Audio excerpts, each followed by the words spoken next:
হযরতে যায়েদ বিন আরকাম রাদিয়াল্লাহু তাআলা আনহুর সূত্রে বর্ণিত, তিনি বলেন, সাহাবীরা নবীজি সাল্লাল্লাহু আলাইহি ওয়াসাল্লামের সামনে বসা, কুরবানির আলোচনা চলতেছে। তো সাহাবীরা বললেন, ইয়া রাসূলুল্লাহ মা হিয়াল আযাহি, এই কুরবানি কি এটা?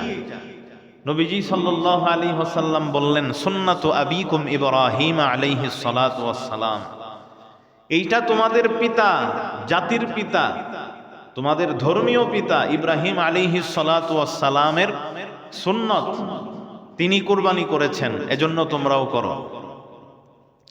তখন সাহাবায়ে কেরাম জিজ্ঞাসা করলেন, ওগো আল্লাহর রাসূল, বুঝলাম যে এটা ইব্রাহিম আলাইহিস সালাতু ওয়াস সালাম করছেন, আমরাও করব, তাহলে আমাদের ফায়দা কি হবে? এই পশুটা জবাই করলে ফায়দা কি? নবীজি সাল্লাল্লাহু আলাইহি ওয়াসাল্লাম তাদের এই প্রশ্নের উত্তরে বললেন, বিকুল্লি শাআরাতিন হাসানা, এই পশুর গায়ে যতগুলো পশম আছে, কোটি কোটি পশম, একটা গরুর মধ্যে, একটা ছাগলের মধ্যে কোটি কোটি পশম। আল্লাহর নবী সাল্লাল্লাহু আলাইহি ওয়াসাল্লাম বলতেছেন, বিকুল্লি শাআরাতিন হাসানা, আল্লাহ তাআলা এই পশু, যেই পশুটাকে আমার রাস্তায় কুরবানি করা হইল, আল্লাহ তাআলা এই পশুর গায়ে প্রতিটা পশম, প্রতিটা চুলের পরিবর্তে আল্লাহ তাআলা একটা করে নেকি দান করবেন। তাহলে কত নেকি আপনার আমল নামায় এই পশুটা জবাইয়ের মাধ্যমে অর্জিত হচ্ছে। তখন সাহাবায়ে কেরাম বললেন, চুলের কথা তো বললেন, সব পশুর গায়ে তো আর চুল হয় না, পশমও তো হয়। এখন সাহাবায়ে কেরাম উল্টা প্রশ্ন করলেন, ফাসসুফু ইয়া রাসূলুল্লাহ, তাহলে পশমের কি সওয়াব পাবো না? এখন চুলও থাকে, আবার চুলের পাশাপাশি ছোট ছোট পশমও থাকে। তখন নবীজি সাল্লাল্লাহু আলাইহি সাল্লাম বললেন, বিকুল্লি শাআরাতিন মিনাস সুফি হাসানা, প্রতিটা চুলেও তো এক নেকি পাইবা, আবার প্রতিটা পশমেও আল্লাহ তোমাদেরকে এক নেকি করে দান করবেন। তাহলে আমাদের আমলনামায় এই একটা পশু কোরবানি করার মাধ্যমে দেখা যাচ্ছে যে এই অল্প সময়ের মধ্যেই crore crore, billion billion, million trillion আমাদের আমলনামার মধ্যে সওয়াব জমা হচ্ছে। এজন্য আমরা যারা কুরবানি দেই, সর্বপ্রথম আমাদের নিয়তটাকে পরিশুদ্ধ করব যে আল্লাহ, আমি তোমার সন্তুষ্টির জন্য আমার কুরবানিটা আমি আদায় করতেছি, বাস। এই নিয়তটা আমাদের মনের মধ্যে থাকতে হবে, তাহলেই আল্লাহ তাআলা আমাদের এই কুরবানিটাকে কবুল করবেন এবং এই কুরবানির পরিপূর্ণ সওয়াব আল্লাহ তাআলা আমাদেরকে দান করবেন। দেখেন, আমরা যারা কুরবানি করব, অনেকে আছে আমরা কুরবানি পারি না, অনেকে আছে মুখে ঠিকমতো বিসমিল্লাহ যে পড়বে এটাও তার শুদ্ধ না। তো তাদের ক্ষেত্রে যারা দোয়া বিসমিল্লাহটা অন্তত শুদ্ধ করে বলতে পারেন না, তাদের ক্ষেত্রে আপনারা ইমাম সাহেব অথবা আমাদের মুয়াজ্জিন সাহেব যারা এই কুরবানি করে, এদেরকে দিয়া করাইবেন। গত ঈদে আমাদের শাহাদাত ভাই আমাদের মাঝে ছিল, আজকে তিনি আমাদের মাঝে নাই। তিনি কুরবানি করছিলেন, ঘুরলেন, আজকে সেই মুয়াজ্জিন সাহেব আমাদের সামনে নাই। আল্লাহ তাআলা তার কবরটাকে জান্নাতের বাগান বানায় দেন, আমিন। ভুল ত্রুটিগুলোকে ক্ষমা করে দিয়ে জান্নাতের সুউচ্চ মাকাম দান করেন, আমিন। আমরা দোয়া করব তার জন্য বেশি বেশি। তো বলতেছিলাম, যারা আমরা দোয়া পারি না, বিসমিল্লাহটা শুদ্ধ করে বলতে পারি না, বিসমিল্লাহি আল্লাহু আকবার, এই কথাটা আমরা শুদ্ধ করে বলতে পারি না, জবাইয়ের পদ্ধতি আমরা ভালোভাবে জানি না, তো তাদের জন্য উচিত হলো আপনি যারা জানে তাদেরকে দিয়া জবাই করা। আর যারা আমরা জবাই পারি, মেহেরবানি করে আমরা যদি পারি বিসমিল্লাহটা শুদ্ধ করে বলতে পারি, তাহলে আমরা সবাই নিজ হাতেই কুরবানি করব। কেননা নিজের পশু নিজ হাতে জবাই করা এটাই হলো উত্তম। উত্তম, ওয়াজিব না যে করতেই হবে এমন না, বাকি নিজের পশু নিজে জবাই করা এটা হলো সর্বোত্তম কাজ। নবীজি সাল্লাল্লাহু আলাইহি ওয়াসাল্লাম, সাহাবায়ে কেরাম এটার উপরে আমল করতেন। পশুটাকে আমরা বাম কাঁধের উপরে শোয়াবো, তার পা গুলো, বডিটা কেবলার দিকে থাকবে, আর যিনি জবাই করবেন তার ছুরিটা এবং তিনি উভয়ে কেবলার দিক হয়ে তারপরে কি জবাই করবেন। জবাইয়ের সময় উচিত হলো গরুর যে এখানে উঁচা যে হাড়টা থাকে গলার মাঝখানে, যেটা এইখান থেকে নিয়ে বুক পর্যন্ত এর মাঝখানে করা। অনেকে আছে থুতার এই জায়গায় করে, মানে থুতার পরেই, থুতার নিচেই জবাই করে, জায়েজ আছে, সমস্যা নেই। কিন্তু উত্তম পদ্ধতি হলো এই যে হাড়টা যে আছে আমাদের গলায়ও, পুরুষদের গলায়ও এখানে একটা উঁচা হাড় থাকে, এইখান থেকে নিয়ে এই বুক পর্যন্ত যে জায়গাটা আছে গলার, এর মাঝামাঝি বা হাড়টি বরাবর উপরে করা, এটা হলো কি উত্তম। তা আমরা এইভাবে করার চেষ্টা করব। পশুটাকে শোয়ানোর পরে তার উপরে এক পা দিয়ে ডান হাত দিয়ে এটাকে কি করা, জবাই করা। যদি বাম হাতের প্রয়োজন হয় সহযোগিতা নেওয়া। যারাই পশুর ছুরির জবাইয়ের ক্ষেত্রে ছুরি ধরবে প্রত্যেকেরই বিসমিল্লাহ পড়তে হবে। এখন আমি শখ কইরা বললাম যে আমিও একটু হাত দিই, হাত দিয়ে আমিও তার সাথে একটু লাড়া দিলাম, কিন্তু আমি বিসমিল্লাহ পড়লাম না, তাহলে জবাই সহি হবে না। এজন্য যারাই ছুরির মধ্যে হাত দিয়ে সহযোগিতা করবে, এরকম অনেক ক্ষেত্রে হয়, আমাদের প্রত্যেকেই আমরা বিসমিল্লাহটা পড়ে নেব কমপক্ষে। এছাড়া আরো অনেক দোয়া আছে। ইন্নী ওয়াজ্জাহতু ওয়াজহিয়া লিল্লাযী ফাতারাস সামাওয়াতি ওয়াল আরদা হানিফা ওয়া মা আনা মিনাল মুশরিকিন ইন্না সলাতি ওয়া নুসুকি ওয়া মাহইয়ায়া ওয়া মামাতি লিল্লাহি রাব্বিল আলামিন লা শারীকা লাহু ওয়া বিযালিকা উমিরতু ওয়া আনা আউওয়ালুল মুসলিমিন আল্লাহুম্মা মিনকা ওয়া লাকা বিসমিল্লাহি আল্লাহু আকবার। পশু শোয়ানোর পরে এই দোয়াটা এইভাবে পড়ে এরপরে জবাই করা।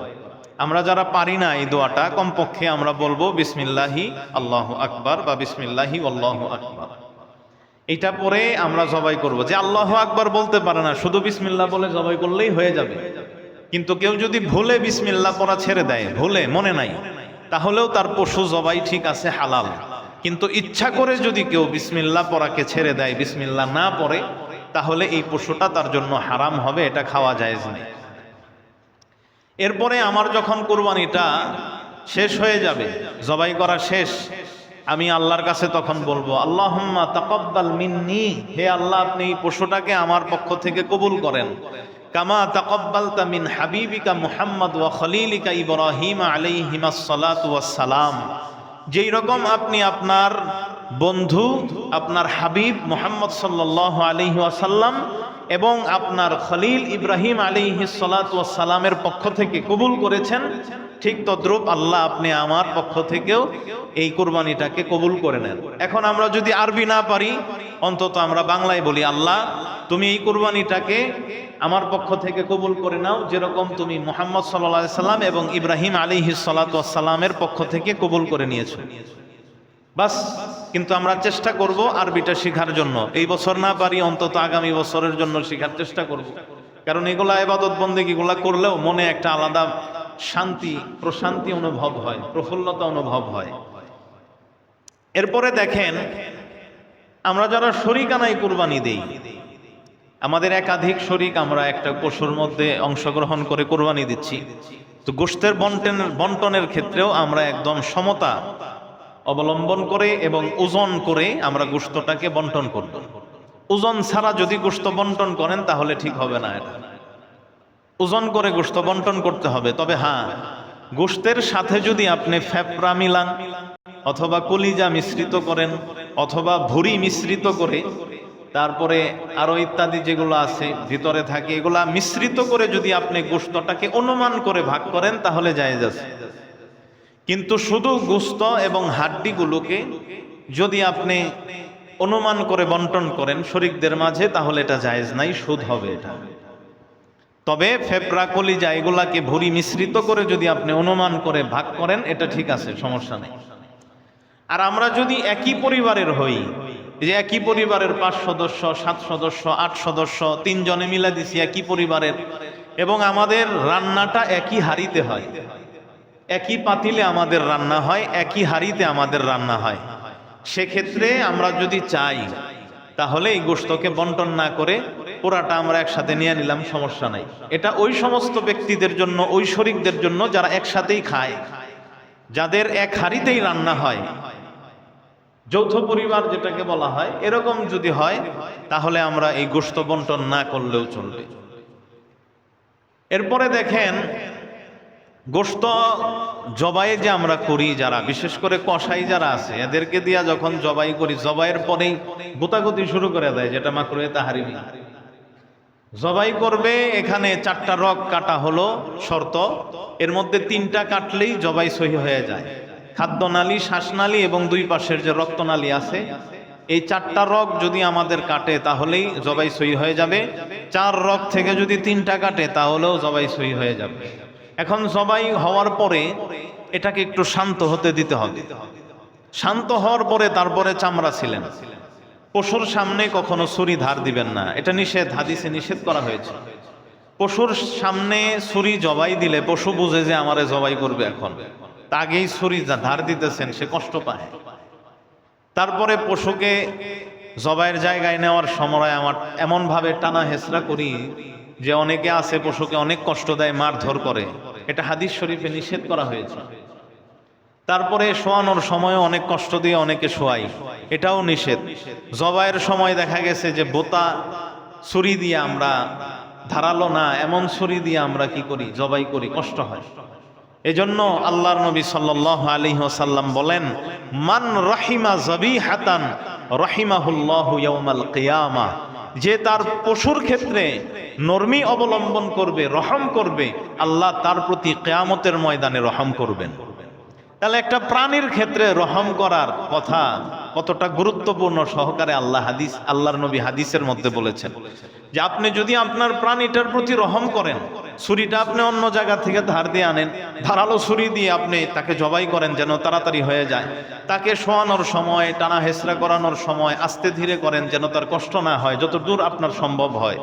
এভাবে যদি আপনি করেন, আপনি তার প্রতি রহম করলেন, আল্লাহও আপনার প্রতি কিয়ামতের দিন রহম করবে। আল্লাহর নবী সাল্লাল্লাহু আলাইহি ওয়াসাল্লাম বলেন, তার একজন সাহাবী শাদ্দাদ বিন আউস রাদিয়াল্লাহু তাআলা আনহু, তিনি বর্ণনা করেন, খাসলাতানে সামি'তুহুমা মিন রাসূলিল্লাহ সাল্লাল্লাহু আলাইহি ওয়াসাল্লাম, 2টা বৈশিষ্ট্যের কথা আমি আমার নবী সাল্লাল্লাহু আলাইহি ওয়াসাল্লাম থেকে শুনেছি। ইন্নাল্লাহা কাতাবাল ইহসানা আলা কুল্লি শাই, নিশ্চয় আল্লাহ তাআলা প্রত্যেকটা জিনিসের উপরে দয়াকে লিখে রাখছেন, ফরজ করে দিয়েছেন, দয়া, অনুগ্রহ। প্রতিটা জিনিস এই দুনিয়াতে যা আছে, মানুষ, প্রাণী, পিপিলিকা, মশা মাছি যা আছে, সবকিছুর উপরে আল্লাহ তাআলা একটা দয়া লেখা রাখছেন। দয়াটা কি? এজন্য নবীজি সাল্লাল্লাহু আলাইহি ওয়াসাল্লাম তারপরে বলেন, ফাইদা কাতালতুম ফাআহসিনুল কিতলাতা, যখন তোমরা কোনো মানুষকে কিসাসের কারণে হত্যা করো, বিচারের আওতায় এনে যখন তোমরা কোনো মানুষকে হত্যা করো, তখন তাকে একটু আরামের সাথেই হত্যা করো। হত্যার তো অনেক কোয়ালিটি আছে, কাউকে কষ্ট দিয়েও মারা যায়, আবার আছে ডাইরেক্ট ফাঁসির মধ্যে ঝুলাই দিলাম, বাস মরে গেল। কিন্তু আরেকটা আছে আস্তে আস্তে তিলে তিলে মারলাম, শাস্তি দিয়া মারলাম, তাহলে এতে অনেক কষ্ট পায়। এজন্য নবীজি বলছেন, যখন তোমরা কাউকে কিসাস স্বরূপ হত্যা করবা, তখন তাকে একটু দয়া করে নরমির সাথে হত্যা করো। ওয়া ইদা যাবাহতুম, আর যখন তোমরা জবাই করবা, ফাআহসিনুয যাবহা, তখন তোমরা জবাইটাকেও খুব নরমির সাথে করো, দয়া নিয়া করো, মায়া নিয়া করো, অর্থাৎ ধারালো তরবারি নিয়া পশুটাকে আস্তে ধীরে শোয়ায়া এটাকে তোমরা তাড়াতাড়ি করে জবাই করে দাও, যেন তার জন্য মরতে আরাম হয়। এইরকম প্রতিটা জিনিসের ক্ষেত্রে আমাদের দয়া লাগবে, মায়া লাগবে। নবীজি বলেন, ওয়ালিউহিদ্দা আহাদুকুম সুফরাতাহু, তোমাদের প্রত্যেকে যেন তার ছুরিটাকে ধার করে নেয়, তেজ করে নেয়, যেন জবাই করতে বিলম্ব না হয়, দেরি না হয়। ওয়ালিউরিহ যাবিহাতাহু, এবং তোমাদের প্রত্যেকেই যেন তার প্রাণীটার উপরে দয়া করে, তার প্রাণীটাকে যেন প্রশান্তি দেয়। এখন আমি জবাই হয় নাই, কসাই সাহেব যারা আছেন, যারা চামড়া ছিলেন, তো জবাই এখনো ভালো করে পশুটা শান্তই হইল না, আমি চামড়া ছোলা শুরু করলাম, তার মানে পশুটা এখনো জ্যান্ত আছে, জ্যান্ত পশুর চামড়া আমি ছিলা শুরু করলাম। আপনি জ্যান্ত মানুষ, আপনার চামড়া যদি জীবিত অবস্থায় ছিলা হয় তাহলে কত কষ্ট লাগবে। তাহলে আপনি যে পশুটাকে জীবিত অবস্থায় তার চামড়াটাকে ছিলতেছেন, তাহলে পশুটার কি কষ্ট হয় না? এজন্য ফুকাহায়ে কেরাম, নবী সাল্লাল্লাহু আলাইহি ওয়াসাল্লাম এগুলোর থেকে একদম নিষেধ করেছেন। পশুটা জবাই করার পরে রক্ত প্রবাহিত হয়ে যখন একদম স্থির হয়ে যাবে, প্রশান্ত হয়ে যাবে, তার অঙ্গ প্রত্যঙ্গের নড়ানড়ি থেমে যাবে, তখন আমরা এই পশুটার চামড়া ছিলা শুরু করব। তাহলে আল্লাহ আমার উপরে কিয়ামতের দিন দয়া করবে, রহম করবে। আবার জবাই করার পরে হাড্ডির মধ্যে এরকম ছুরি দিয়া পার দিব না, এটা মাকরুহে তাহরিমি। ছুরি দিয়া পারাপারি করা এগুলা করব না, এটা থেকে আমরা বিরত থাকব। শান্তশিষ্ট হয়ে গেছে, এবার আমরা পশুটার চামড়া সুন্দর করে খসাই, তারপরে আমরা গোশতের কাটাকাটি শুরু করি। এজন্য যারা আমরা চামড়া ছিলি, আমরা কসাই ভাইরা যারা আছেন এবং যারা আমরা ব্যক্তিগতভাবে করি, সবাই আমরা এই বিষয়টার প্রতি খেয়াল রাখবো। আর গরুর জবাই করার পরে যে প্রবাহিত রক্তটা বের হয়, এটাই হলো শুধু নাপাক। গরু, মুরগি, ছাগল, যে রক্তটা জবাই করলেন প্রবাহিত হয়ে বের হলো, যেটা এই রক্তটা হলো শুধু নাপাক। এখন এইটা যদি আপনার শরীরে লাগে তাহলে আপনার কাপড়টা নাপাক, আপনার শরীরটাও ওই নাপাক। কিন্তু গরুর চামড়ার মধ্যে রক্ত লেগে থাকে, গোশতের মধ্যে রক্ত লেগে থাকে, এই রক্তটা পাক। এইটা যতই শরীরে লাগুক, যতই আপনার কাপড়ে লাগুক, এটা নাপাক হবে না।